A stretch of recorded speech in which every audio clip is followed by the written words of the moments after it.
di masjid yang mulia ini, marilah kita bersama-sama senantiasa berupaya untuk meningkatkan kualitas keimanan dan kualitas ketakwaan kita masing-masing.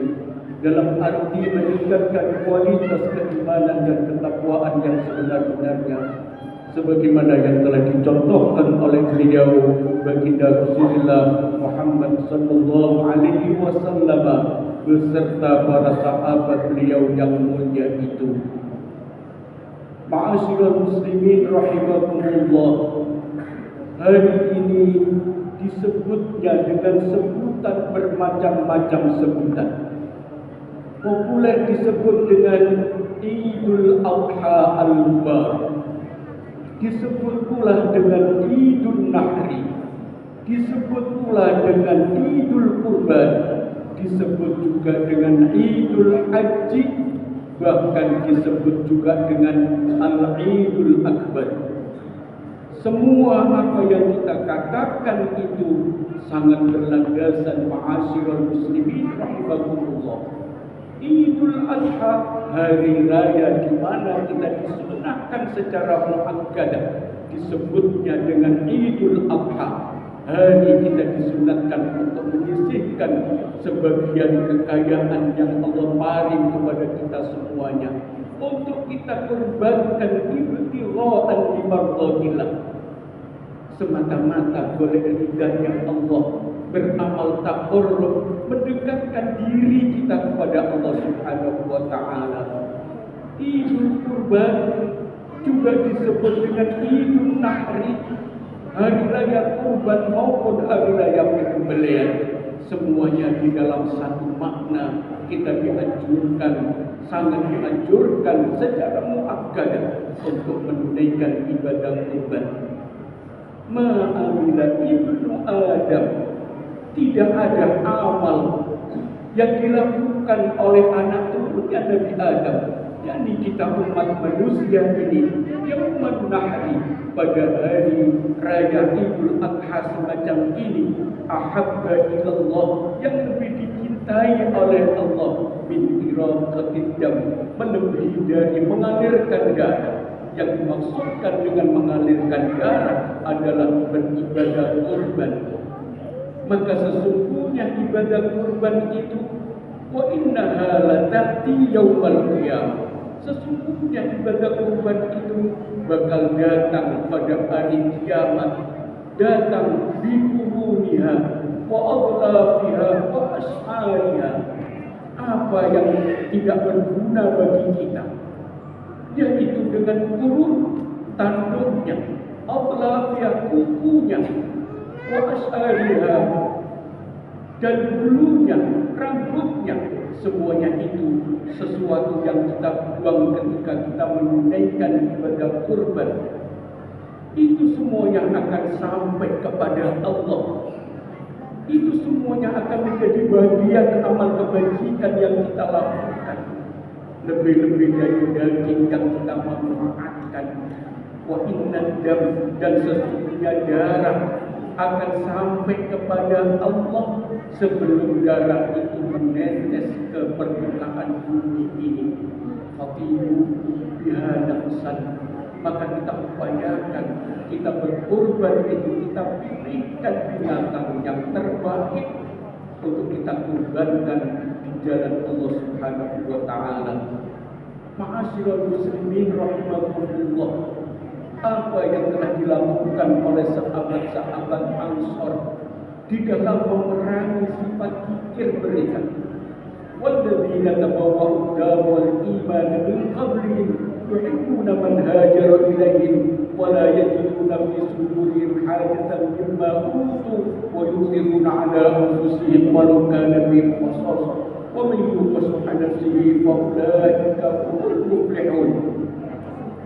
Ma'asyiral muslimin rahimakumullah, ketika Allah memerintahkan kepada kita untuk menyisihkan sebagai rezeki peparing Allah, terlintas di dalam benak kita, aku masih butuh terhadap uang, terhadap harta yang aku kurbankan ini. Contoh yang sangat indah yang dilakukan oleh sahabat-sahabat Ansor ketika saudara-saudara mereka sahabat Muhajirin yang tidak ada kaitan famili kerabat, mereka yang datang dari tempat yang jauh ingin berpindah ke kota Al-Madinah Al-Munawwarah. Sebenarnya sahabat-sahabat Ansor itu sangat butuh akan harta yang mereka miliki. Tetapi karena ini adalah panggilan Allah, perintah Allah, tanpa berpikir panjang, separuh dari kekayaan kita tidak sampai dituntut untuk separuh dari kekayaan rezeki Allah yang Allah paling dibagi mereka oleh sahabat Ansor. Separuhnya dipakai untuk diri dan keluarganya, sedangkan separuhnya diberikan kepada sahabat-sahabat Muhajirin. Ma'asyiral muslimin rahimakumullah, walau kana bihim khasasah, meskipun mereka itu masih butuh terhadap apa yang Allah paring. Ma'asyiral muslimin rahimakumullah, wa may yuqassuha nafsihi fa ulaika humul muflihun. Barang siapa yang diberi oleh Allah mau memerangi sifat kikir mereka, sifat bakhil mereka, sifat eman-emanan mereka, itulah sebenarnya orang yang muflihun, orang yang beruntung di dalam kehidupannya.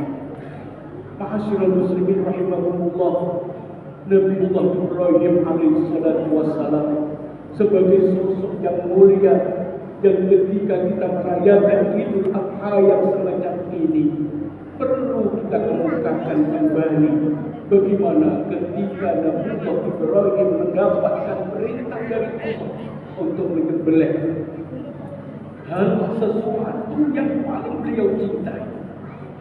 Tidak sekedar harta yang beliau cintai, tapi anak satu-satunya yakni Nabiullah Ismail diperintahkan oleh Allah untuk menyembelihnya.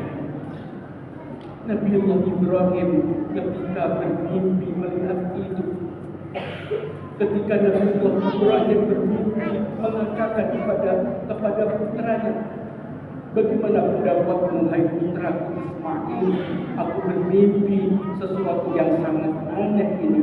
Falamma balagha ma'ahu sa'ya qala ya bunayya inni ara fil manam anni adbahuka fanzur madza tara. Qala ya abati if'al ma tu'mar satajiduni insyaallah minas sabirin. Begitulah apa yang disampaikan oleh Nabiullah Ibrahim kepada putranya. Ketika bermimpi untuk yang pertama kali dia tarawah, Nabiullah Ibrahim merenungkan akan mimpi itu. Menjadi gelisah diri beliau. Ada mimpi yang sangat aneh yang semacam ini. Maka bermimpi yang kedua kalinya, mimpi yang pertama yang dinamakan Tarwiyah, karena makna dari Tarwiyah itu Nabi Ibrahim tertegun, Nabi Ibrahim merenung, lengar-lengar bahasa kita ketika mendapatkan isyarat dari Allah melalui mimpi itu. Mimpi yang kedua, fa'arafa annahu minallah. Beliau mengerti secara betul bahwa mimpinya itu bersumber dari Allah. Maka dinamakan tanggal yang ke-9 itu adalah hari Arafah, hari Nabiullah Ibrahim bermimpi sebagaimana isyarat yang Allah berikan melalui mimpi. Mimpi yang ketiga kalinya itulah disebut dengan Yaumun Nahr. Ma'asyiral muslimin rahimahumullah, kita tidak sampai dituntut oleh Allah untuk mengorbankan anak keturunan kita.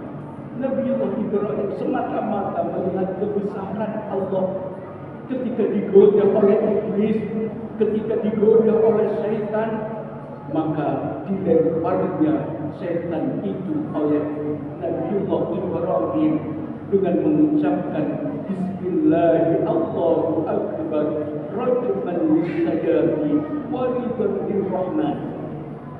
Maka sebagaimana di dalam diri kita menghadapi perintah Allah ada sifat bakhil, ada sifat kikir, itu adalah bisikan syaitan.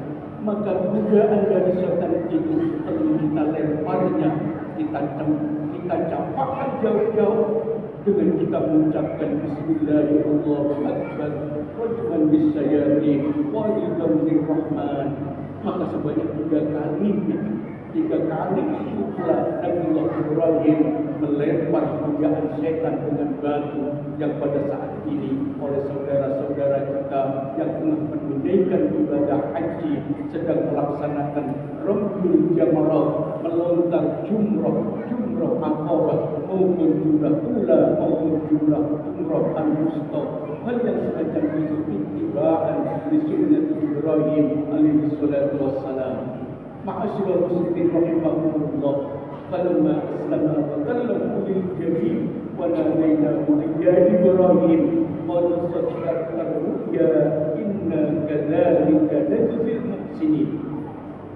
Maka ketika Nabiullah Ibrahim sudah taslim, berpasrah diri kepada Allah, karena ini yang memerintahkan Allah, tentu Allah yang lebih tahu akan hikmah di balik perintah Allah.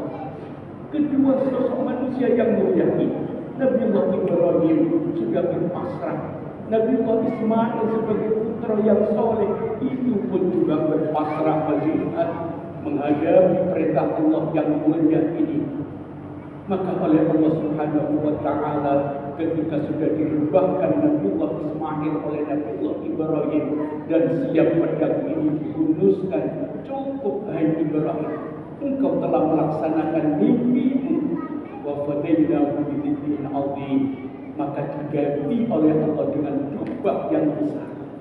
Itulah hakikatnya, wa ma anfaqtum min syai'in fa huwa yukhlifu.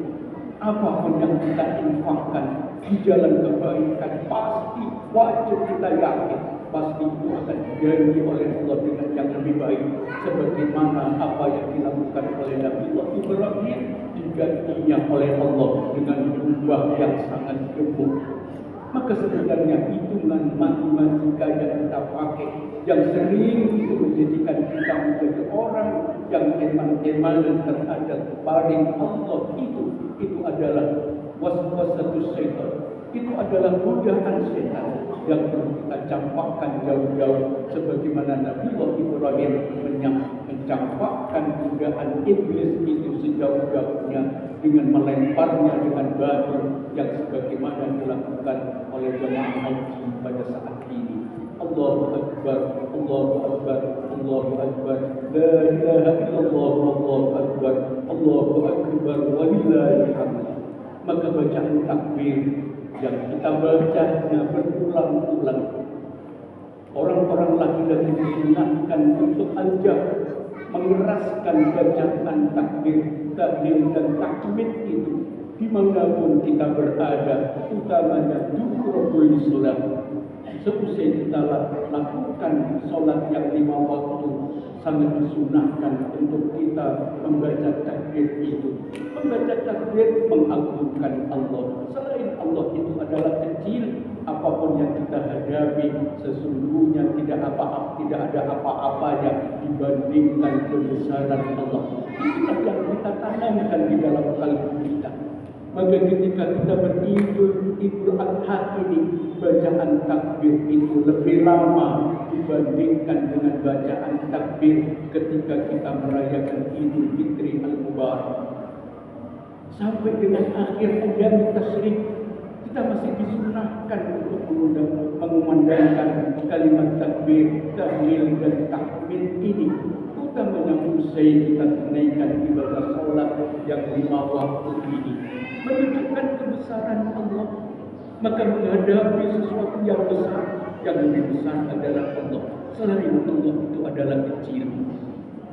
Maka oleh sebab itulah ma'asyiral muslimin rahimahumullah, saudara-saudara kita yang tengah melantunkan kalimat takbir, tahmid dan tahlil yang sebelumnya mereka memandangkan kalimat talbiyah. Kalimat talbiyah menggambarkan aku hadir memenuhi panggilan-Mu ya Allah. Ketika di padang Arafah tiada intinya, mereka memandangkan kalimat talbiyah itu. Kedua bentuk kalimat ini dianjurkan dengan suara yang keras. Tentunya lirijal, bagi orang-orang laki-laki sangat dianjurkan untuk mengumandangkan kalimat talbiyah. bagi mereka yang sedang menunaikan ibadah haji. Kita yang sedang tidak menunaikan ibadah haji dianjurkan untuk membaca kalimat takbir. Kalimat takbir kita ulang-ulang dimanapun kita berada, di aswaq, di pasar-pasar, di jalan-jalan, apalagi di tempat ibadah yang semacam ini. Maka kita berharap bermohon kepada Allah, mudah-mudahan ibadah haji yang sedang ditunaikan oleh saudara-saudara kita di kedua kota suci, baik itu di Makkah Mukarramah maupun di Al-Madinah Munawwarah, mudah-mudahan ibadah haji mereka dijadikan oleh Allah hajjan mabrurah wa sa'yan masrurah wa dhanban maghfurah wa tijaratan lan tabur. Dan saudara-saudara kita yang pada tahun ini, pada Idul Adha tahun ini sempat menyisihkan harta peparing Allah, mudah-mudahan ibadah kurban mereka pun dijadikan oleh Allah sebagai amal taqarrub, amal mendekatkan diri kepada Allah dan diterima di sisi Allah. Kita pun yang belum berkesempatan untuk menunaikan ibadah haji, belum diberi kesempatan oleh Allah untuk menunaikan ibadah kurban, mudah-mudahan Allah melimpahkan rezeki untuk tahun-tahun yang akan datang. Kita sisihkan kekayaan yang Allah paling itu untuk kita lakukan ibadah taqarrub, mendekatkan diri kepada Allah berupa ibadah kurban, dan mudah-mudahan ibadah kurban kita diterima oleh Allah Subhanahu wa taala. Amin ya rabbal alamin. A'udzu billahi minasyaitonir rajim. Bismillahirrahmanirrahim. Inna a'tainakal kautsar fasholli li rabbika wanhar. Inna shani'aka huwal abtar. Barakallahu fiikum wa ta'ala wa nafa'ana ayati wa tadhkiri wa qur rabbi ighfir warhamna anta arhamur rahimin. Allahumma shalli wa sallim ala sayyidina Muhammad wa ala ali sayyidina Muhammad.